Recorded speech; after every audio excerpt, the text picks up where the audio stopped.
Hola, ¿qué tal? Muy buenos días a todos y a todas. Es para mí un gran placer iniciar un nuevo curso aquí en Cursá Virtual. En este caso, el curso de la filosofía como arte de vivir, pensar con los estoicos. Estoy muy feliz, estoy muy contento de iniciar este curso, un curso completamente nuevo. Quiero decir que nunca dimos aquí en la plataforma Cursá Virtual, así que es un estreno absoluto que voy a compartir, que vamos a recorrer entre todos y todas. Así que bueno, en principio quiero manifestar esta gran alegría que tengo. Bien, antes que nada, lo que les pido es que aquellos que no lo hicieran, que se presenten en el foro presentaciones. Es importante que cada uno diga su formación, de dónde viene, el porqué del interés en la filosofía estoica, si tiene algún conocimiento, poco, ninguno. ¿No? Es importante también así tengo una idea del auditorio y nos vamos conociendo entre todas y todas, eso es fundamental. Muy bien, bueno, a ver, vamos a iniciar este recorrido, como ustedes saben, si han visto el programa, desarrollando básicamente lo que tiene que ver con el estoicismo griego, ¿no? Allí comienza la filosofía estoica. Vamos a hacer en principio, digo, una suerte de reconstrucción de época también para tener en cuenta cuál es la condición de posibilidad histórica que permite la emergencia de este tipo de pensamiento, de este tipo de conocimiento particular. Y luego, clase a clase, iremos desarrollando cada uno de los filósofos, particularmente romanos, ¿no? Este es un curso que va a tener el foco sobre todo en la escuela estoica romana, porque yo creo que tiene una sustancia más interesante para pensar nuestro presente también, ¿no? La idea básicamente es pensar la filosofía estoica, comprender los conceptos, comprender sus temas, sus problemas, sus principales pensadores, sus problemáticas, etcétera, pero obviamente a la luz del presente.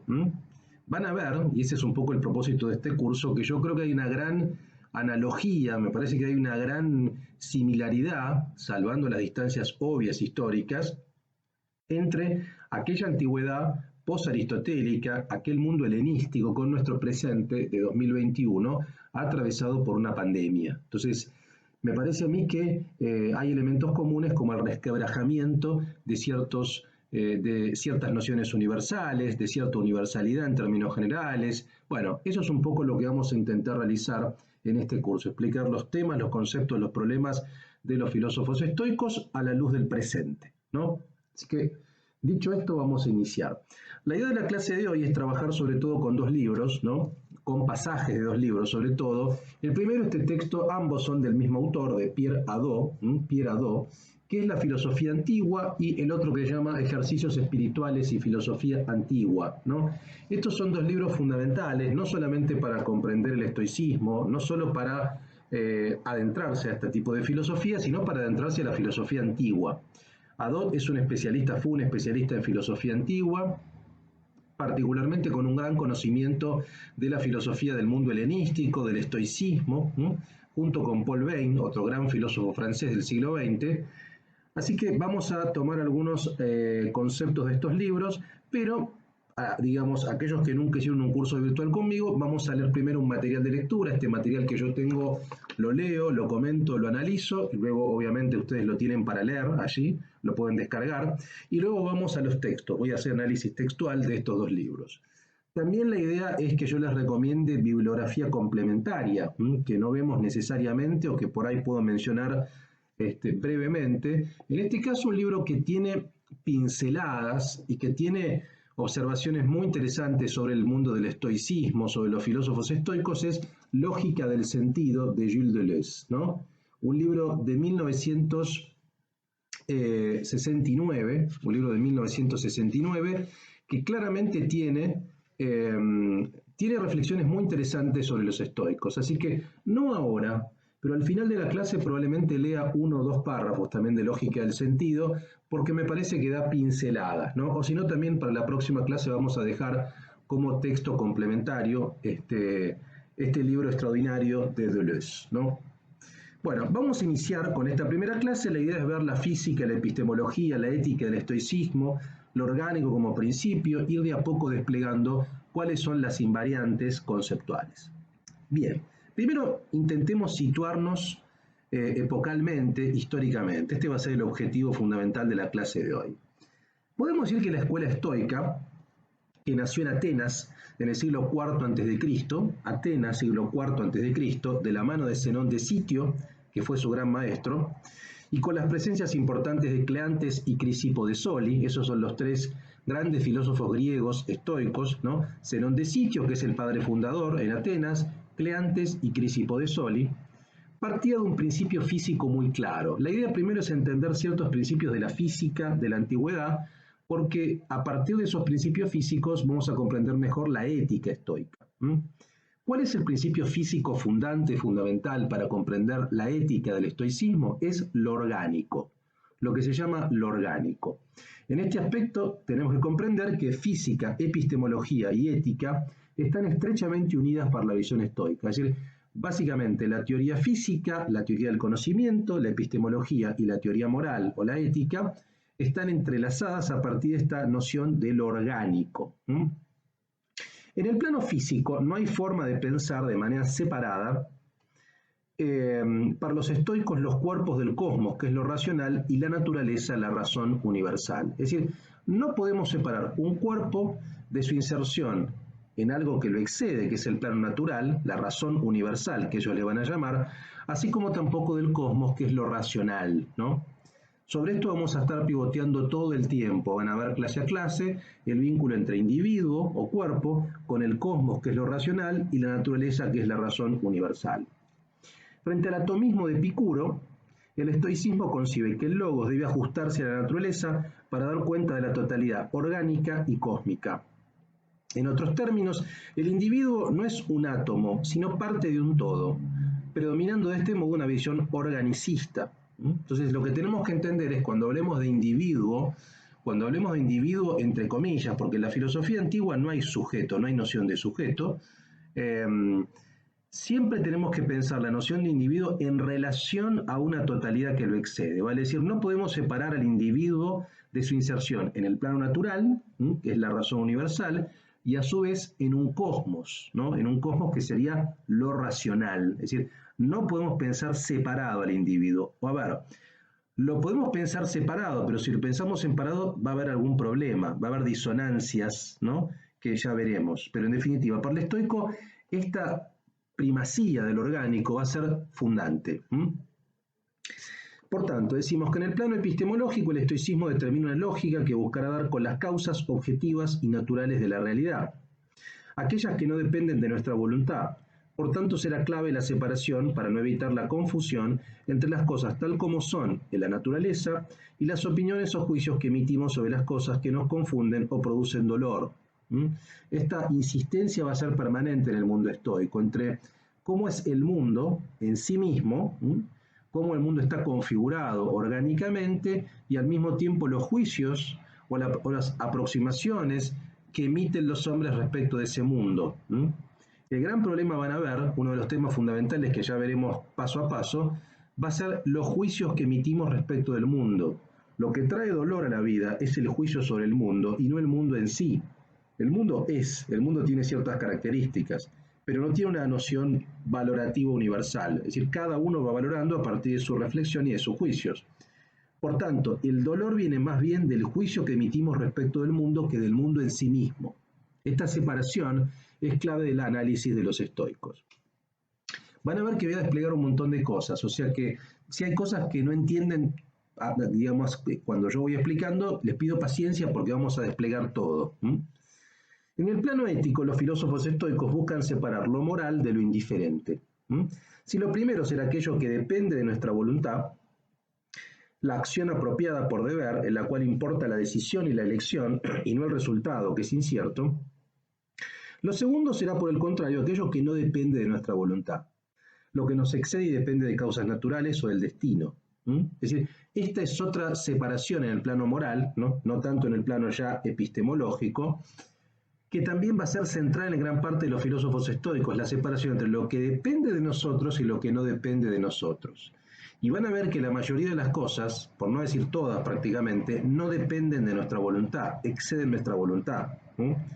A tal punto que la vida, la muerte, la salud, la enfermedad, la belleza, la fealdad, la riqueza, la pobreza, por ejemplo, no dependen de nuestra voluntad.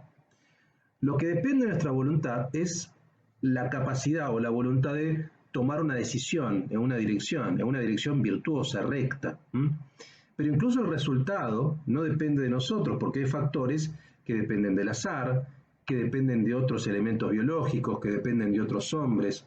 Quiero decir, uno puede tomar una decisión, uno puede buscar un objetivo particular, pero eso no garantiza que uno lo logre, porque hay otros factores que pueden torcer el camino que uno se pone. Entonces, este análisis va a ser fundamental permanentemente en el plano ético. Es decir, cuáles son las cosas que dependen de nuestra voluntad, que básicamente va a ser una, que es la voluntad personal, la acción personal, para decirlo en un sentido estricto, y cuáles son las cosas que no dependen, básicamente todo.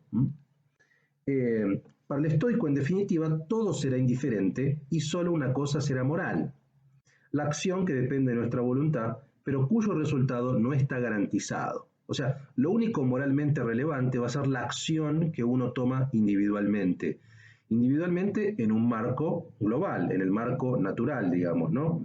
Pero incluso el fin o la finalidad o el objetivo de esa acción no está garantizada. Voy a poner un ejemplo un poco simple, pero me parece que queda claro. A ver, si yo me levanto a las 6 de la mañana, si yo voy a entrenar todos los días, si yo tengo una alimentación sana, bueno, ahí estoy tomando decisiones en un sentido. ¿Con qué objetivo? Bueno, supongamos para competir en un torneo de tenis. Es altamente probable que si yo me entreno muy duro, me alimento bien, no bebo alcohol, no fumo, tengo un resultado exitoso. Es muy probable que el resultado sea bueno, pero no me garantiza 100% eso. ¿Por qué? Bueno, porque hay elementos del azar, puede llover ese día, porque hay un oponente que también se entrenó tan duro o más duro que yo. Entonces, el resultado nunca está garantizado. Lo que es moral en todo caso es lo que depende de mi acción cotidiana, de mi acción diaria pragmática, concreta. En tanto y en cuanto yo lo haga de manera más consciente, de manera más reiterativa, más habitual, es muy probable que yo logre ese objetivo, pero no está garantizado, porque hay factores que no dependen de mi voluntad, y los factores que no dependen de mi voluntad deben ser para los estoicos indiferentes. Por ejemplo, el clima no depende de mi voluntad. Por ejemplo, que el contrario juegue o se entrene tanto más que yo no depende de mi voluntad. Entonces, tenemos que focalizarnos en lo que depende de nuestra voluntad. Este ejercicio vamos a ver que lo vamos a realizar todo el tiempo. Para ello se deberá poner en práctica la filosofía en la vida cotidiana a través de ejercicios espirituales y físicos, que veremos cuáles son los que plantean, por ejemplo, Séneca, Marco Aurelio, Epicteto. Cada uno de los filósofos estoicos plantea ejercicios puntuales y particulares. Muy bien, ¿cuál es el principio entonces fundador del estoicismo griego en el siglo IV a.C.? La ley de la naturaleza. Y la naturaleza es lo racional. Se parte de este principio de que la naturaleza, de que el mundo natural es lo racional. Es lo que de alguna manera rige los deseos racionales. Por tanto, uno como individuo debe ajustarse a ese plano natural. En tanto y en cuanto uno se excede del plano natural, uno es irracional. ¿Y cuáles serían esos elementos o cuáles serían esos deseos que no exceden el plano, el plano racional? Bueno, básicamente los que tienen que ver en principio con la subsistencia, es decir, comer para subsistir, beber para no tener sed, tener un techo para no morirse de frío o por una inclemencia temporal, tener algún vínculo afectivo. Es decir, son elementos esenciales, son elementos básicos regidos por el plano natural. Ahora, si uno sobrepasa la medida de lo natural, aparecen deseos que son incontrolables o pasiones. Eso es lo que el estoicismo va a querer atacar y asediar todo el tiempo. Ya vamos a verlo. Por tanto, toda aquella acción que se aleje del plano natural va a ser irracional para los estoicos, ¿no? Va a ser no natural y va a ser irracional, por tanto. En cierto modo, los estoicos continúan la tradición del cinismo de Diógenes de Sinope, pero eliminando su radicalidad animal y su escándalo moral. Lo racional para el estoico, al igual que para el cínico, es seguir lo natural, pero a diferencia del segundo, no hay un cuestionamiento de las convenciones o normas sociales absoluto, como en la visión cínica, más bien prepondera un equilibrio pragmático.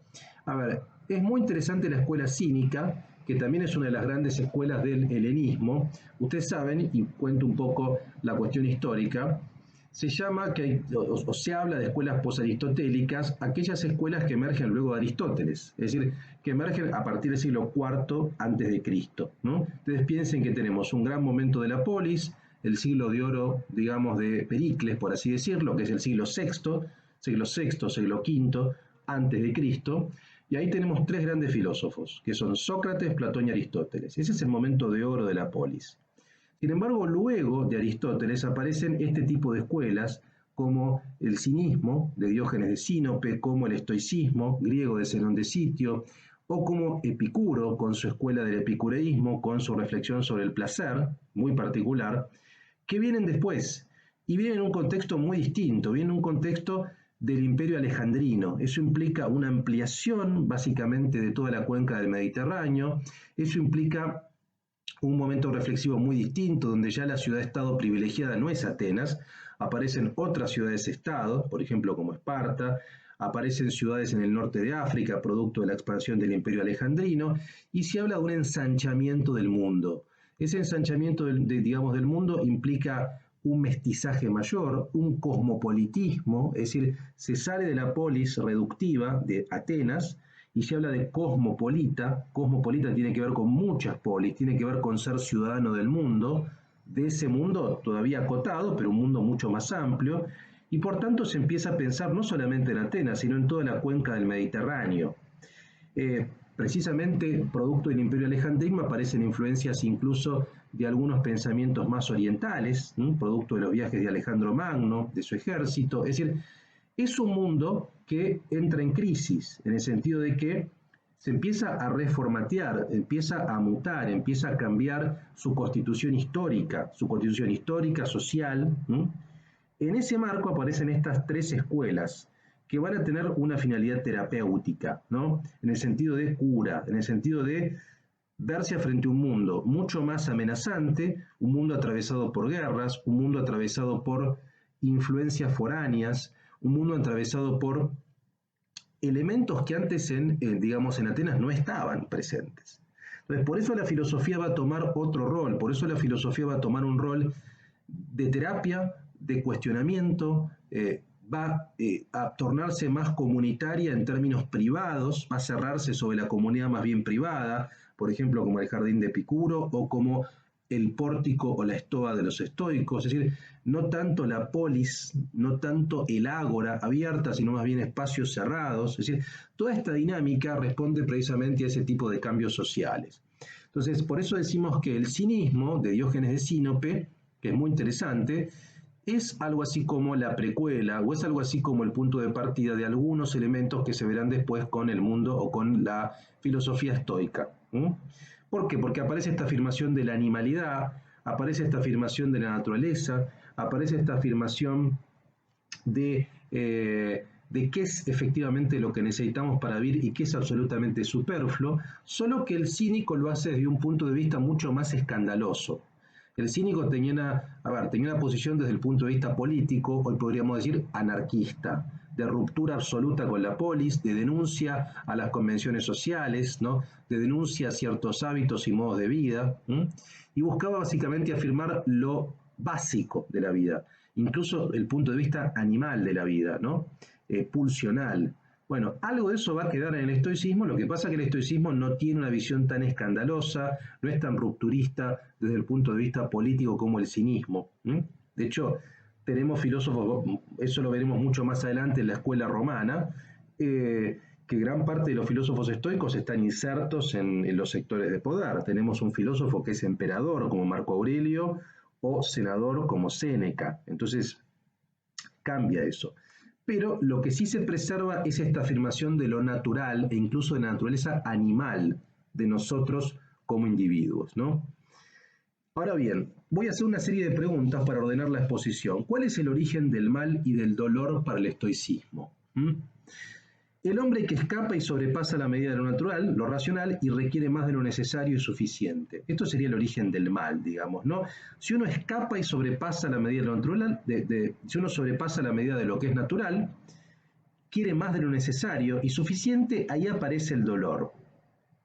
Ustedes pueden preguntarme, bueno, pero ¿cuál es la medida de lo natural? Eso puede ser subjetivo. Bueno, Tratemos de pensarlo por ahora en el mundo antiguo. En el mundo antiguo no era subjetivo, en el mundo antiguo era objetivo. Lo natural eran aquellos deseos naturales y necesarios, como diría Epicuro, que tiene bastante que ver, que tiene bastantes vasos comunicantes con el estoicismo griego de Zenón. Los deseos naturales y necesarios son aquellos deseos que son necesarios y naturales para subsistir. Como decía antes, tengo sed, tomo agua, no vino, tomo agua. Tengo hambre, como un pan, no como un gran banquete. Un banquete no es necesario. O sea, a ver, lo que quiero decir es comer es necesario y natural, si no uno se muere. La respuesta que uno da puede ser desmedida. O sea, comer un pan, comer un pedazo de queso, no un banquete. Un banquete no es necesario. Puedo comer algo mucho más austero. ¿Se entiende? Tengo sed, tomo agua. No necesito tomar algo muy sofisticado, un vino carísimo. Una vivienda para protegerme de las inclemencias del tiempo, pero no una mansión. Una mansión no es necesaria. O sea, esas son todas respuestas naturales, ¿m? Son naturales porque responden a un elemento natural, producto de la subsistencia, pero son innecesarias, son desmedidas. ¿Cuál es el problema? Van a decir los estoicos, y también Epicuro en este sentido, es, si yo me acostumbro a respuestas que son desmedidas, que son innecesarias, cuando no pueda realizar eso, cuando no pueda disponer de ellas, voy a sufrir. Vale decir, si yo creo que un banquete es algo natural, cuando no pueda pagarlo, voy a sufrir. Cuando en verdad lo que necesito es alimentarme. Eso es lo necesario y natural, alimentarme. No alimentarme comiendo cosas caras. Entonces, lo que quieren desactivar los estoicos va a ser el elemento del dolor. Y el dolor es lo que se sobrepasa a la medida de lo natural. Después veremos y podemos charlar largamente en el foro si los deseos naturales y necesarios son los mismos en el mundo antiguo, en el siglo IV a.C., que hoy. Probablemente no. Pero primero entendamos en el contexto griego, digamos, ¿qué quería decir esto? Entonces, por tanto, el deseo innecesario e irreal es el problema y origen del mal, ¿no? El famoso pesimismo estoico, a veces se habla de pesimismo estoico, se puede definir así: el mundo está loco y vive en la peor de la suerte. Por tanto, hay que construir el yo como una fortaleza que nos proteja frente al dolor del mundo. Esto es algo que repite mucho, por ejemplo, esto aparece en Séneca, ¿no? La idea de que tenemos que construir un yo que sea como una fortaleza inexpugnable frente al dolor del mundo. O sea, tratemos de reducir al máximo el dolor. ¿Y cómo se hace? Bueno, se hace delimitando precisamente estas cuestiones: lo natural, lo necesario, de lo innecesario y lo natural. Y lo que es completamente innatural es lo que sobrepasa la medida de lo que marca la naturaleza, que es alimentarme, beber agua para no tener sed, tener un lugar para protegerme, tener cierta afectividad. Por ejemplo, Epicuro hablaba de la amistad, no hablaba de la familia, sino de la amistad. Ni siquiera tener una pareja, porque ni siquiera estamos hablando de una familia o una pareja, porque uno puede decir la sexualidad. Bueno, pero por ejemplo los cínicos hablaban de la sexualidad solamente como una necesidad de descarga, como una pulsión que se tenía. Por tanto, solamente reivindicaban la masturbación. O sea, con masturbarse ya era necesario, no era necesario tener relaciones sexuales incluso, porque eso producía dependencia. ¿Se entiende? O sea, hay elementos en común en todas las escuelas posaristotélicas. Tienen diferente finalidad, tienen diferentes métodos, pero en última instancia, cínicos, estoicos y epicúreos, las tres escuelas helenísticas, y tal vez podemos sumarles también a los escépticos, que es la cuarta escuela helenística, apuntan a la libertad en términos de no dependencia. Esto lo subrayo: la libertad como autarquía. ¿Qué es la libertad como autarquía? Es la libertad como no dependencia. ¿No depender de qué? Bueno, no depender de elementos superfluos, no depender de deseos superfluos. ¿Por qué? Porque uno sufre. Y si la idea es eliminar el sufrimiento en clave terapéutica, lo primero que tenemos que hacer es ser muy analíticos con lo natural, lo que necesitamos para subsistir, y lo que no necesitamos para subsistir. Esta forma de análisis es muy interesante, yo creo, sobre todo en este tipo de momentos también, en momentos de pandemia, en momentos de crisis económica. Digo, esta capacidad analítica para ver, bueno, esto realmente lo preciso para subsistencia, esto no. Ven que ya podemos hacer algunos contrapuntos respecto de la antigüedad a hoy. Sigo con otra pregunta. Entonces, ¿cuál es y cómo definimos la razón estoica? ¿Qué sería exactamente la razón estoica? ¿Qué es la sabiduría estoica? Partiendo de la recta razón de la naturaleza, y la conciencia, el apetito de conocer y de la ciencia. El sofos, o sabio estoico, cuyo modelo se puede alcanzar a diferencia del platonismo, es apates, es decir, sin pasión, apático. El sabio, en tanto raza de oro, según el mito de las razas de Hesíodo, es virtuoso al no caer en la pasión y devenir vicioso, que es una raza del mal. En este aspecto la pasión es peligrosa de por sí para el estoico. Es el origen de la locura y el vicio. Esto es importante. Entonces, a diferencia de Platón, a diferencia del platonismo, que no veía la posibilidad de la sabiduría, la filosofía era una aspiración a la sabiduría, una tendencia a la sabiduría. Pero la sabiduría nunca se lograba, digamos, ¿no? Era un camino, no una finalidad. En el caso del estoicismo, sí podemos pensar que hay sabios. Para el estoico hay una figura de un sabio que es el apates, ¿no? Que es el apático, que también es muy contraintuitivo, digamos, ¿no? Porque hoy se usa el término apático en términos peyorativos, es un término absolutamente negativo, digo, ¿no? Se dice tal persona es apática en el sentido de que tal persona no tiene voluntad, ¿no? Cuando en verdad patos es pasión, ¿m? Y pasión tiene que ver con padecimiento, tiene que ver con dolor. Y el dolor viene sobre todo de dejarse atravesar sensiblemente, sensitivamente, irracionalmente, por elementos o por, no sé, por cualquier cosa. Ahora vamos a ver algunos ejemplos, digamos. Entonces, ¿cuál es el problema de esto? Bueno, es que el problema es la incapacidad de dominio. O sea, si yo soy una persona apasionada, si yo tengo pasión, soy una persona que no tiene capacidad analítica. ¿Mm? Y si soy una persona apática, apatos, carezco de pasión y por tanto soy visto como virtuoso porque tengo capacidad analítica, ¿no? Esto es lo que los estoicos querían marcar. La pasión es peligrosa para el estoico y no solamente para el estoico. Yo diría que el tema de la pasión es un tema central de toda la filosofía antigua. Yo diría que toda la filosofía práctica antigua, que la ética antigua, esto se ve en la ética nicómaco de Aristóteles, esto se ve también en Epicuro, esto se ve también en los cínicos, esto se ve también en Platón, esto se ve en Platón en cierto sentido también, digamos, en su crítica a lo sensible, a los poetas, incluso al arte como una reproducción mimética de las ideas. Es decir, son todas éticas con sus diferencias profundas que apuntan al justo medio, a lo que diría Aristóteles que es el justo medio, digamos, ¿no? Que es a la moderación. Por tanto, la pasión es peligrosa. Ese es el gran problema de la ética de la antigüedad. La pasión, el exceso, debe ser gobernado. Si uno se deja gobernar, si uno se deja arrastrar por la pasión o por el deseo, va a terminar mal, ¿no? Entonces, toda la ética de la antigüedad está centrada en este elemento de la recta razón como medida. ¿Mm? Y particularmente los estoicos van a ver que es muy pronunciado esto. Por eso la figura del sabio, en términos de apático, va a ser fundamental. Podemos observar, por ejemplo, diversas locuras para el estoicismo, ¿no? O pasiones, ¿no? La locura y la pasión. La doxomanía, que es la pasión por la gloria, la ginaicomanía, la pasión por las mujeres, la oinofigía, la pasión por el vino, o la ortigomanía, la pasión por las codornices. O sea, las pasiones por los alimentos, por las bebidas, por la sexualidad, van a ser peligrosas para los estoicos. El faulos, es decir, el vicioso vulgar, experimenta pasiones o locuras, se deja llevar por ellas y no las puede contener.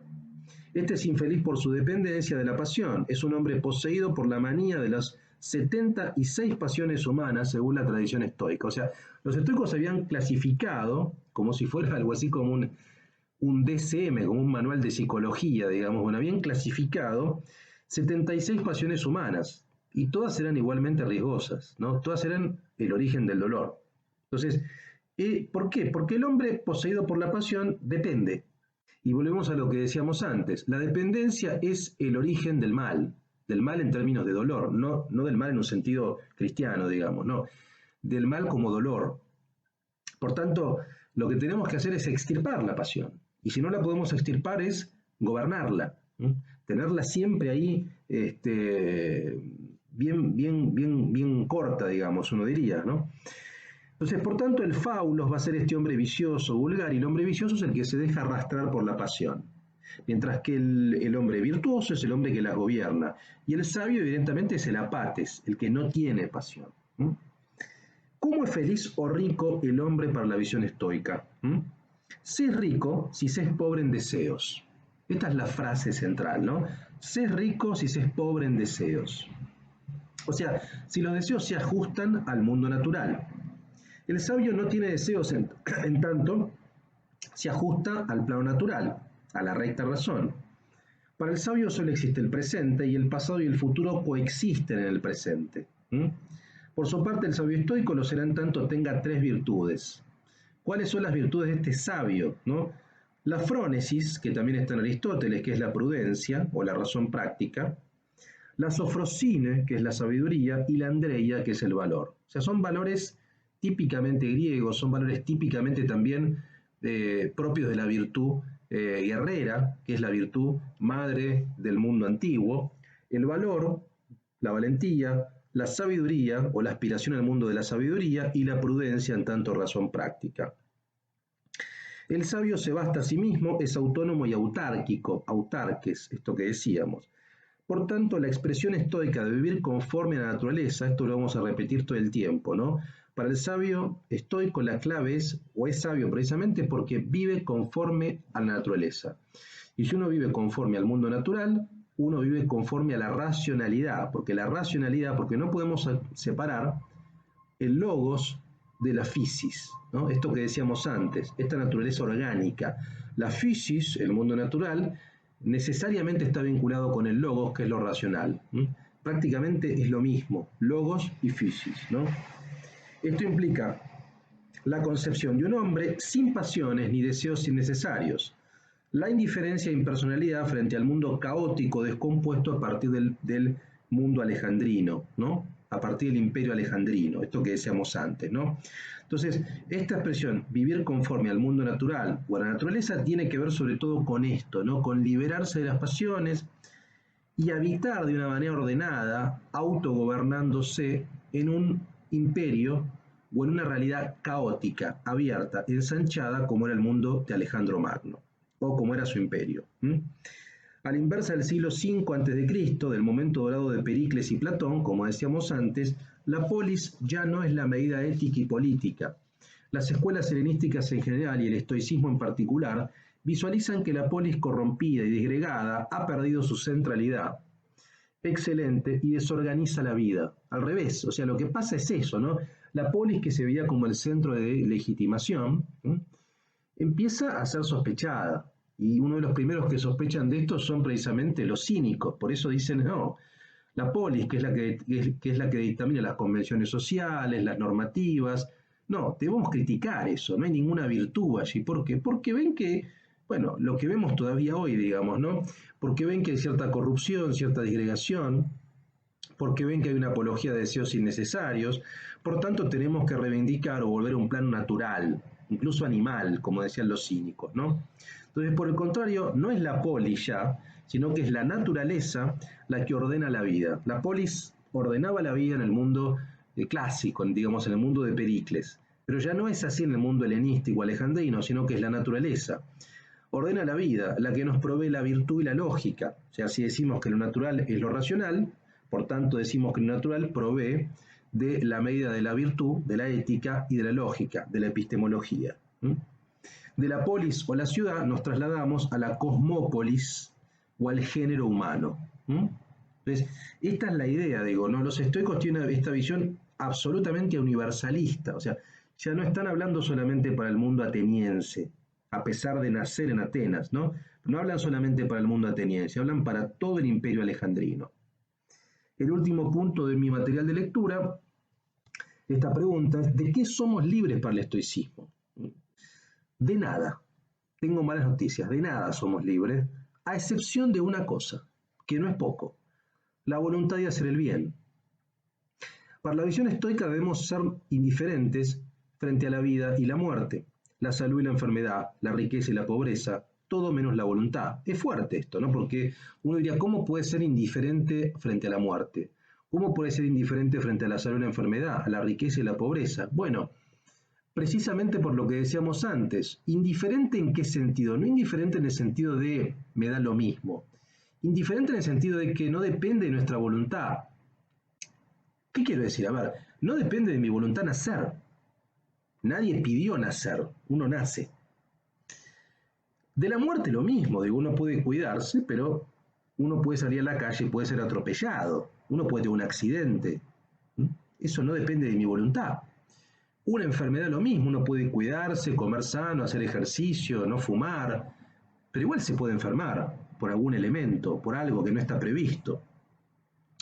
La riqueza y la pobreza también, quizás es más acentuado en el mundo antiguo esto, porque obviamente en el mundo antiguo uno nacía esclavo y moría esclavo. O sea, dependía mucho de un sistema, en cierto sentido, de castas o de estamentos, digamos, ¿no? El esclavo era esclavo, y el rico era rico, y el noble era noble, y no había posibilidad de transformar eso. Uno podía decir, bueno, se supone que con el mundo moderno eso comienza a cambiar, ¿no?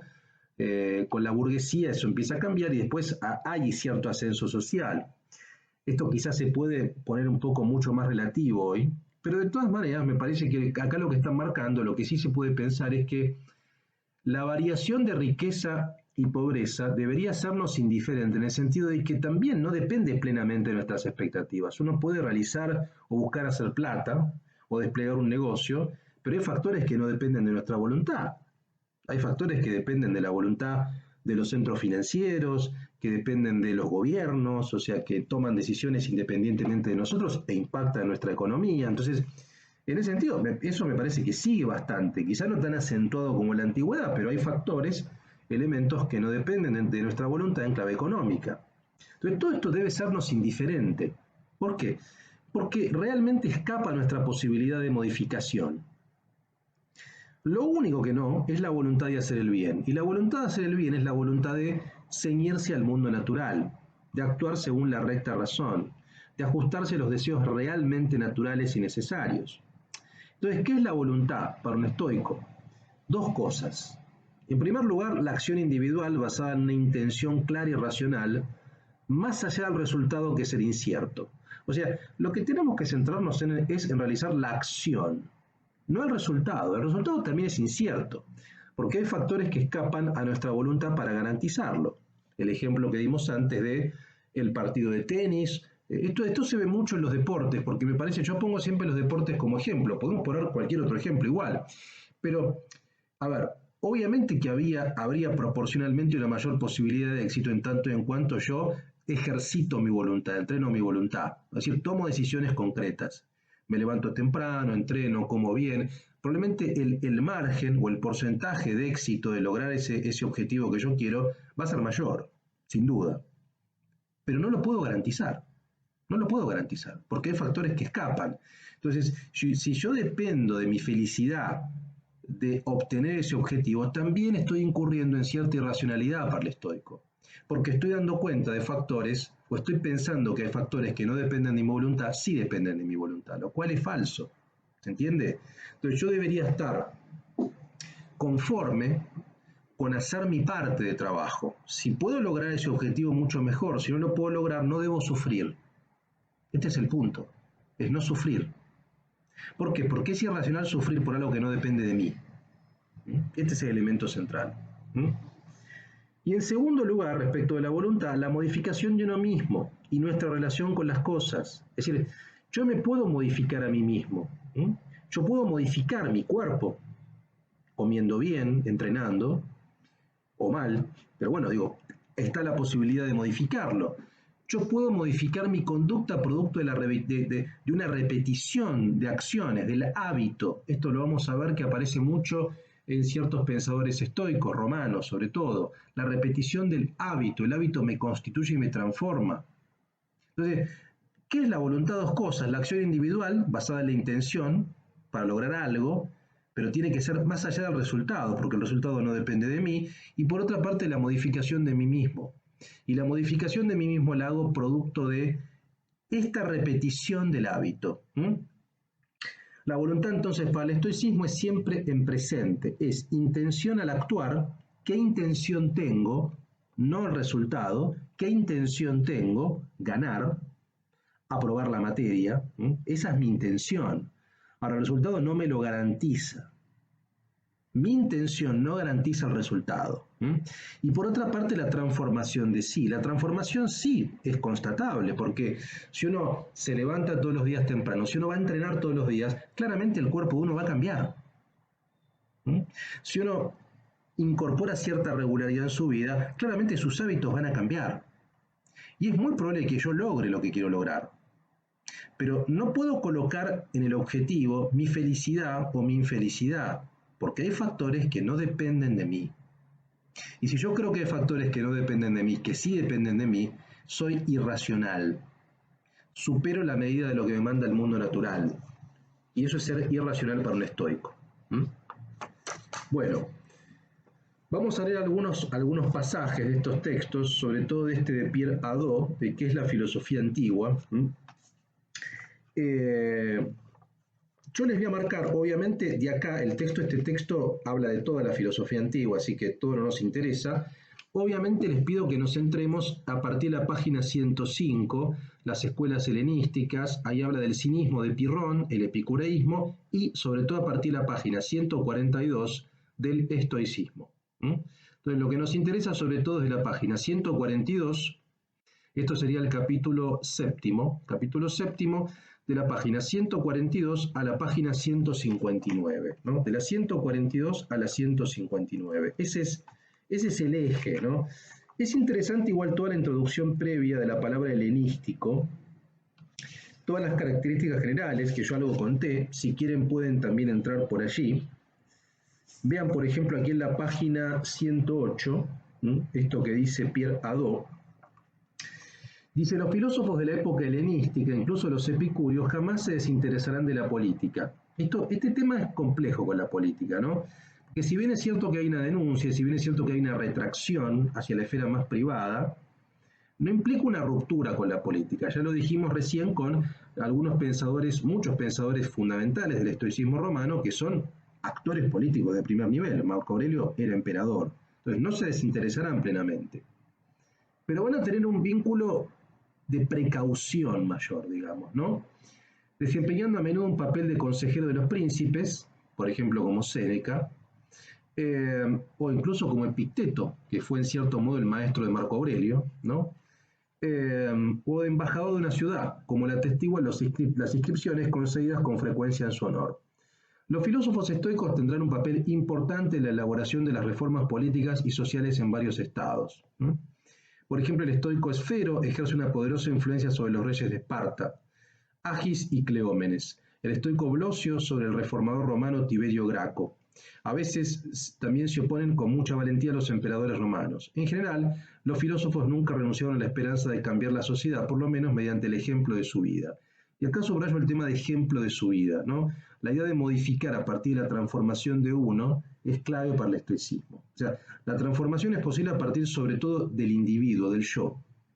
O sea, en ese sentido, es un individualismo extraño, es un individualismo fuerte, el que aparece en el estoicismo, pero no separado del mundo natural. O sea, porque recordemos que el principio es orgánico.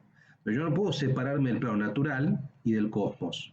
Por tanto, soy individuo, sí, pero en tanto y en cuanto participo de lo natural y en tanto y en cuanto participo del cosmos. No me puedo disgregar. En la página 114, algunos detalles más de la escuela de Zenón de Sitio. Vean que dice acá. Disponemos de menos detalles acerca de la escuela estoica, fundada hacia el año 300 por Zenón de Sitio, quien daba clases en el pórtico llamado Stoa Poikile, ¿no? El pórtico era un lugar, un espacio, digamos, ¿no? Los historiadores antiguos cuentan que tenía muchos alumnos y sobre todo que el rey de Macedonia, Antígono Gónatas, iba a escucharlo cuando residía en Atenas. Como las demás escuelas, en la de Zenón existe una distinción entre simples oyentes y verdaderos discípulos. Por ejemplo, Perseo, que vivía en su casa y a quien envió a la corte de Antígono Gónatas, ¿no? Esta diferenciación entre los discípulos y aquellos que iban a escucharlo también se da, por ejemplo, en el caso de Epicuro. O sea, había simples oyentes, uno diría hoy, y el discípulo era quien estaba en esa escuela, o sea, quien buscaba transformarse. Hay un elemento, que ya lo veremos más adelante, de conversión. Esta palabra que es muy fuerte y es muy religiosa, y está asociada con el cristianismo, ya existía en el mundo antiguo. O sea, la idea de la ascesis, que también tiene cierta raíz o cierta resonancia, no raíz, cierta resonancia cristiana, el ascetismo, la ascesis, no necesariamente es así. Vamos a ver, hay ascesis griega, hay ascesis estoica, hay ascesis epicúrea. Es decir, ascesis es ejercicio, es un ejercicio espiritual y físico que impacta en nuestro cuerpo, en nuestra alma y nos lleva a una transformación moral. Básicamente es eso. Hay una ascesis cristiana, pero no es la única. Entonces, la idea esta de que uno es discípulo, bueno, discípulo implica una conversión, implica vivir de acuerdo a los preceptos del estoicismo, en ese sentido. Bueno, luego a partir de la página 142, como les dije acá, aparece la descripción de la escuela de Zenón, fundada a finales del siglo IV a.C. Muchas de las cosas ya las dijimos, así que voy a pasarlo, pero lo pueden reforzar. Vean, por ejemplo, aquí en la página 145,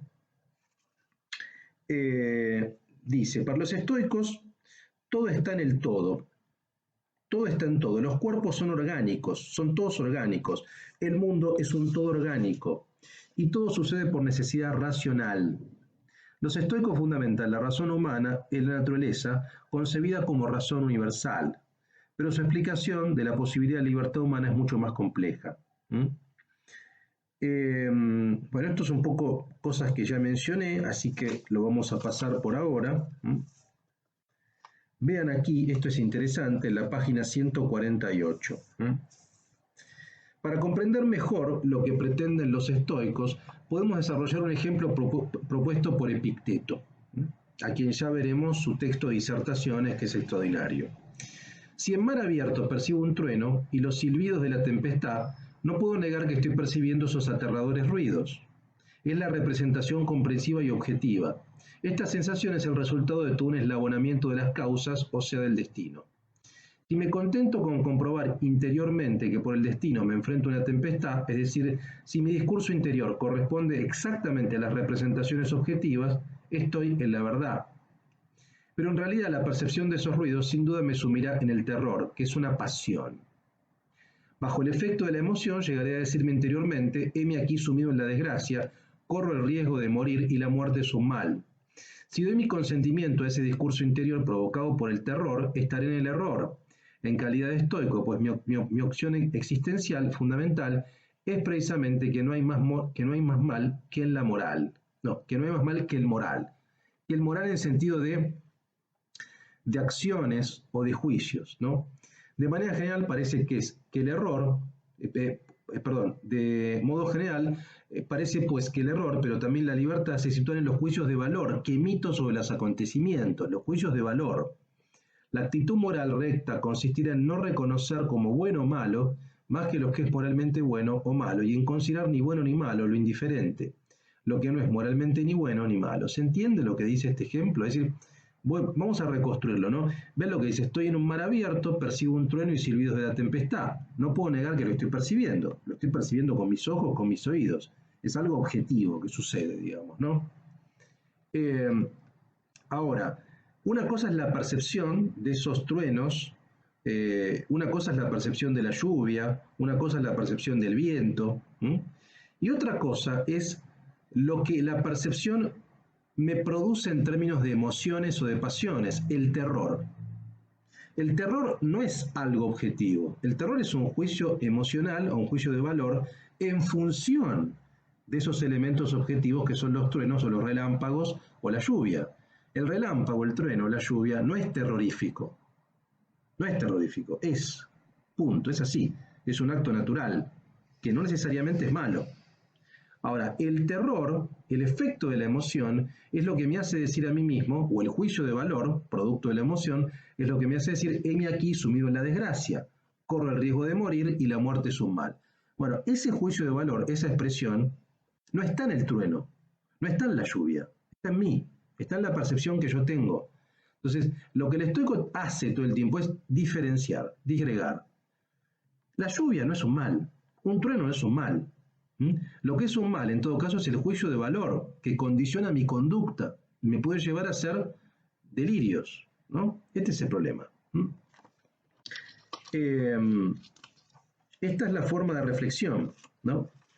Vean lo que decimos acá en la página, que tiene que ver también con esto, lo que decimos en la página 154, lo que dice Pierre Hadot. Dice, no se debe tener miedo de pensar por anticipado los acontecimientos que los demás consideran desdichados. Es un poco esto del barco. O sea, a ver, puede llover, puede haber truenos, puede haber relámpagos y el barco no se va a hundir. Entonces lo que pasa es que yo me estoy anticipando producto del juicio, de un juicio configurado por la emoción de terror, y me estoy anticipando lo que probablemente no suceda, o es probable que no suceda, ¿no? Dice, pensar por anticipado los acontecimientos que los demás consideran desdichados. Incluso hay que pensar en ellos con frecuencia para decirse primero que males futuros no son males, pues no están presentes, y sobre todo que los acontecimientos como la enfermedad, la pobreza y la muerte que los demás perciben como males no son males, puesto que no dependen de nosotros y no son del orden de la moralidad. ¿Se entiende? O sea, es un doble plano. Por un lado tenemos, a ver, este elemento que dice que me parece importante, ¿no? Los males del futuro no son males pues no están presentes. Esto sucede todo el tiempo. Uno se angustia por cosas que cree que van a suceder y no suceden. Uno se angustia porque cree que le va a ir mal en algo y no sucede eso. Entonces, uno está sufriendo por anticipado, por una proyección, no por el presente. Pero los estoicos son más radicales porque van un paso más allá. No solamente uno sufre por algo que puede llegar a pasar y que no sucede, y que probablemente no suceda, lo cual es irracional para un estoico, porque uno se está haciendo cargo de algo que no depende de su voluntad. No solamente por eso, sino también porque percibe como males cosas que no son males. La enfermedad, la pobreza y la muerte, aunque resulte extraño, aunque resulte fuerte, no son males para el estoico. ¿Por qué no son males? No son males porque no dependen por entero de nuestra voluntad. ¿Se entiende? O sea, la muerte, de hecho, es un acto natural que no depende de mi voluntad. Como decíamos antes, producto de un accidente puedo morir y no depende de mi voluntad. La pobreza, como decíamos antes, quizá la podemos matizar hoy, pero tampoco depende de mi voluntad. Depende de factores que exceden mi economía particular, personal, porque vivo en un marco social, ¿no? Y la enfermedad también, porque yo me puedo cuidar al extremo, y hay muchos ejemplos que uno puede citar, e igual me puedo enfermar. Entonces, ¿por qué no son males? Porque no son del orden de la moralidad, porque no dependen de nosotros, ¿no? Entonces, este es el punto. Esto es interesante y es fuerte, ¿no? Porque uno todo el tiempo se da cuenta que se hace mala sangre o sufre por cosas que claramente no dependen de uno, ¿no? Bueno, vamos a ir de a poco ya redondeando porque vamos 52 minutos. Las primeras clases suelen ser un poco más largas porque yo me entusiasmo y además quiero transmitir claramente el concepto del curso. Vamos a ver aunque sea 3 citas de este texto de ejercicios espirituales y filosofía antigua, y en todo caso lo retomo la próxima clase porque es un gran libro. Es un libro distinto porque es un compilado de artículos, de intervenciones de Pierre Hadot. Acá hay algunas que nos van a interesar, no son todas sobre filosofía estoica, pero por ejemplo habla sobre ejercicios espirituales, la física como ejercicio espiritual en Marco Aurelio, esto lo veremos con Marco Aurelio, las meditaciones de Marco Aurelio, la filosofía como forma de vida, bueno, en fin. Vean aquí lo que dice la página 25, dice, en las escuelas helenísticas y romanas de filosofía es donde el fenómeno resulta más sencillo de observar. Los estoicos, por ejemplo, lo proclaman de forma explícita. Según ellos, la filosofía es ejercicio. Y tomen conciencia que todo lo que dijimos hoy son ejercicios concretos que se pueden hacer. Ejercicios mentales, estas separaciones entre lo que depende de mí y lo que no depende de mí, los juicios de valor, todo esto se puede hacer hoy, ¿no? Es ejercicio. En su opinión, la filosofía no consiste en la mera enseñanza de teorías abstractas, o aún menos en la exégesis textual, sino en un arte de vivir. Por eso le pusimos la filosofía como un arte de vivir a este curso. En una actitud concreta, en determinado estilo de vida capaz de comprometer por entero la existencia. La actividad filosófica no se sitúa solo en la dimensión del conocimiento, sino en la del yo y el ser.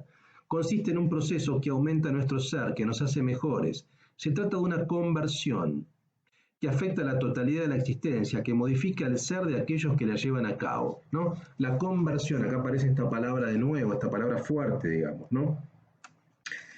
Pero sí, Es un arte de vivir, es una conversión. Lo de Marco Aurelio lo vamos a dejar cuando veamos a Marco Aurelio porque es bien interesante, así que esto lo voy a dejar para la próxima clase. Los tres topoi filosóficos de Epicteto también lo veremos en la próxima clase, ¿no?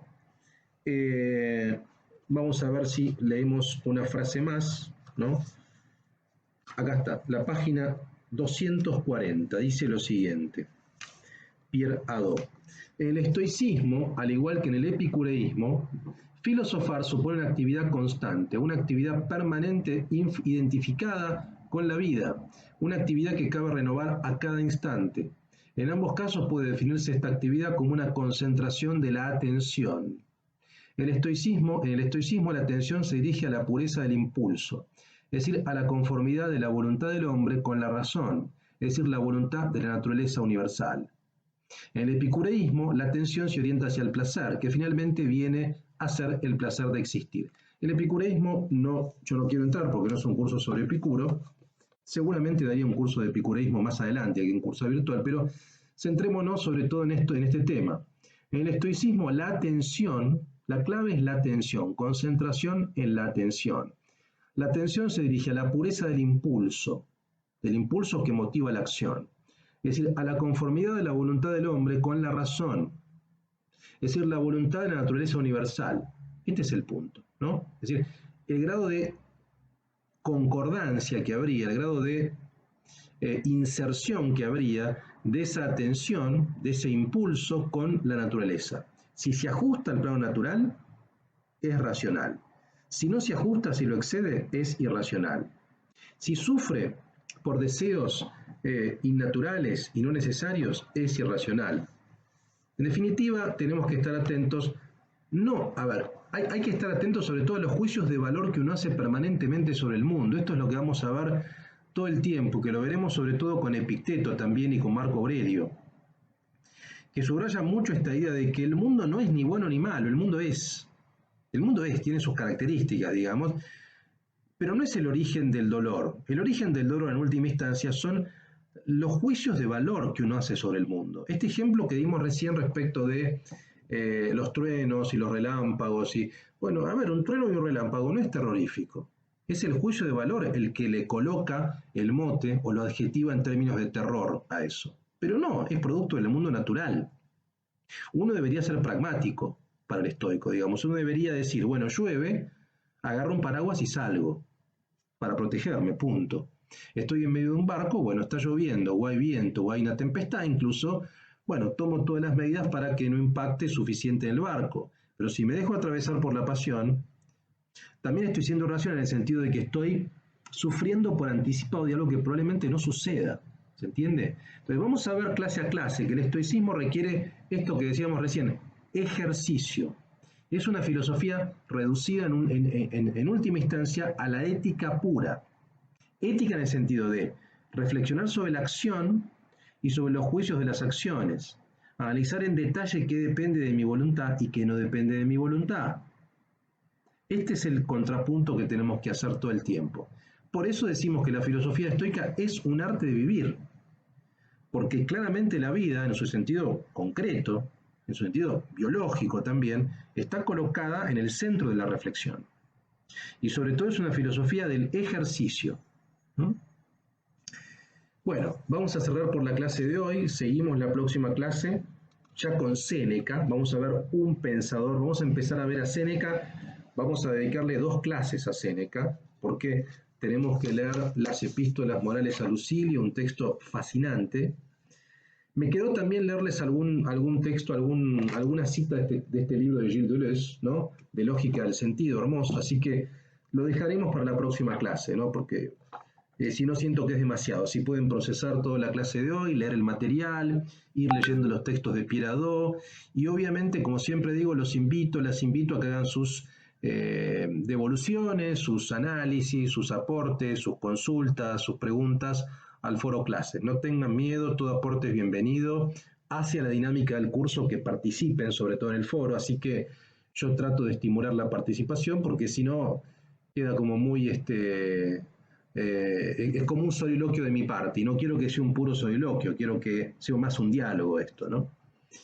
Así que bueno, les mando un gran abrazo a todos y a todas y seguimos la próxima clase ya con Séneca. Les mando otro abrazo.